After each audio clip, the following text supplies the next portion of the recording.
Hello, నేను వచ్చేసాను. అవును, ఇంతకు ఎక్కడికి వచ్చా? ఓకే, ప్రసన్న ఫ్యాషన్ ఇన్స్టిట్యూట్కి వచ్చానమాట. సో హలో అందరికీ. సో లాస్ట్ వీక్ కూడా ఒక క్లాస్ ఇక్కడ జరిగింది, చాలా సక్సెస్ఫుల్గా ముందుకెళ్ళిందని ప్రసన్న గారు నిన్ననే నాకు చెప్పడం జరిగిందనమాట. సో క్లాస్ ఏ విధంగా ఉంది ఏంటనే విషయాలు మాట్లాడే ముందు, అసలు నిన్న ఏ విధంగా జరిగిందని తెలుసుకునే ముందు, ఈసారి క్లాస్ ఏమైనా ఉండబోతుందో అడుగుదాం. దానికన్నా ముందు నేను మీకు చెప్తూనే ఉన్నాను కదా, త్వరగా బ్లౌజులు నేర్చుకోండి, డ్రెస్సెస్ నేర్చుకోండి, డిజైనర్ అవ్వండి అని. ఎందుకంటే ఆ తిప్పలన్నీ ఇన్ని కాదు, బోలు రేట్లు అని చెప్తున్నారు. ఎస్పెషల్లీ శ్రావణ మాసం, ఆషాఢ మాసం అనగానే చాలా చీరలు కొనేస్తూ ఉంటున్నాం. అవి కుట్టించుకునేటప్పుడు, వాటి డబ్బులు పే చేసేటప్పుడు ఉంటుందండి మనకి తిప్పలు. అసలు ఎందుకు ఇంత షాపింగ్ చేసాము, ఈ ఆఫర్ మనకు అవసరమా అని అనిపిస్తుంది కదా మీ అందరికీ. సో నెక్స్ట్ వర్క్ షాప్ అసలు ఎప్పుడు ఉండబోతుంది, వర్క్ షాప్ ఉంటే ఈసారి ఏమేమి నేర్పించబోతున్నారు మన ప్రసన్న గారిని అడిగి తెలుసుకుందాం. హలో ప్రసన్న గారు. ప్రసన్న గారు ప్రసన్నం అయిపోయారు. Hi, how are you? So ఆగండి, ఇక్కడ ఆగండి, ఒక్క నిమిషం ఆగండి. నిన్న వర్క్ షాప్ జరిగింది, అసలు ఎలా జరిగింది ఏంటి? ఫుల్ బిజీ ఉన్నట్టున్నారు స్టూడెంట్స్తో. ఎలా జరిగింది నిన్న? సూపర్ గా జరిగింది అసలు. స్టూడెంట్స్ అయితే చెప్పింది ఫాలో అయిపోయి వాళ్ళ బ్లౌజ్ వాళ్ళ ఇంటికి తీసుకెళ్లారు, పర్ఫెక్ట్ గా ఫినిషింగ్ తో స్టిచ్ చేశారు. చాలా హ్యాపీగా ఉంది. ఓకే, సో నేను కూడా కొన్ని వీడియోస్ చూసాను, మీరు ఆల్రెడీ ఇన్స్టాగ్రామ్ లో పెట్టారు, నాకు హ్యాపీ అనిపించింది. దానికన్నా ముందు నేను రాగానే ఎక్కడికి వచ్చానని చూసుకునేటప్పుడు ఫస్ట్ ఈ బోర్డు చూసా. బోర్డు చూడగానే మన ఇన్స్టిట్యూట్ గుర్తొచ్చేస్తుంది నాకు ఆటోమేటిక్గా.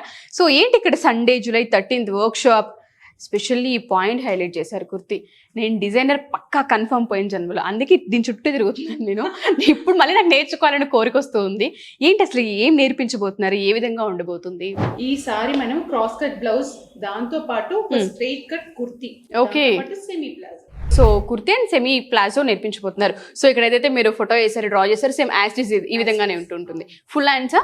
Yes, full hands. దీనికి ఏమో half hands, 3 point neck. Okay, but one డేలో వస్తుందా మేడం? డెఫినెట్ గా, ఎందుకంటే ఇన్ని వర్క్ షాప్స్ చేస్తూ ఉన్నాం కదా, నాకు ఒక కాన్ఫిడెన్స్ వచ్చింది అనమాట. అంటే స్టూడెంట్స్ బాగా స్టిచ్ చేస్తున్నారు, నన్ను ఫాలో అవుతున్నారు, నేను చెప్పినట్టు డ్రాఫ్టింగ్, కట్టింగ్, మెజర్మెంట్స్ అన్ని ఫాలో అవుతున్నారు. అందుకని వాళ్ళకి బాగా నేర్పించాలి subject. Okay, so no doubt, ఎందుకంటే నేను కూడా కొంత ఎక్స్పీరియన్స్ చేశాను, మన దగ్గర చాలా మంది స్టూడెంట్స్ ఫీడ్బ్యాక్స్ విన్నాను, నేనే కొంతమందితో మాట్లాడాను కాబట్టి. సో ఏమాత్రం ఆలోచించాల్సిన పని లేదు. మీరు కనుక ఏదైనా స్కిల్ నేర్చుకోవాలనుకుంటే డెఫినెట్గా అప్రోచ్ అవ్వచ్చు. ఎస్పెషల్లీ ఎవరికైతే మిషన్ కొంచెం టచ్ ఉంటుందో వాళ్ళకి ఇంకా ఈజీ అవుతుంది ఇక్కడ నేర్చుకోవడం. సో మాకు కొంచెం వచ్చండి, ఫినిషింగ్స్ రావు, లేదు అంటే బోట్ నెక్ రాదు, లేదంటే కట్టింగ్స్ దగ్గర పోతుంది, మెజర్మెంట్స్ దగ్గర కొంచెం తేడాలు కనిపిస్తున్నాయి అనుకునే వాళ్ళందరికీ కూడా ఇది ఒక మంచి ఆఫర్. సో ఇంకెందుకు ఆలస్యం, వర్క్ షాప్కి అటెండ్ అవ్వాలంటే డెఫినెట్గా అప్రోచ్ అవ్వచ్చు. అండ్ దానికన్నా ముందు శ్రావణ మాసం, ఆషాఢ మాసం కాబట్టి ఆఫర్లు చాలా చీరలు కొనేసి ఉంటాం కదా, వాటికి బ్లౌజులు కుట్టుకోవాలంటే ఫస్ట్ అర్జెంట్గా మనం నేర్చుకోవాలి. నాకు తెలుస్తుంది ఆ పెయిన్ ఏంటో, ఆ పని మాత్రం మీరు చేయదు, డెఫినెట్గా అప్రోచ్ అవ్వండి. Thank you so much.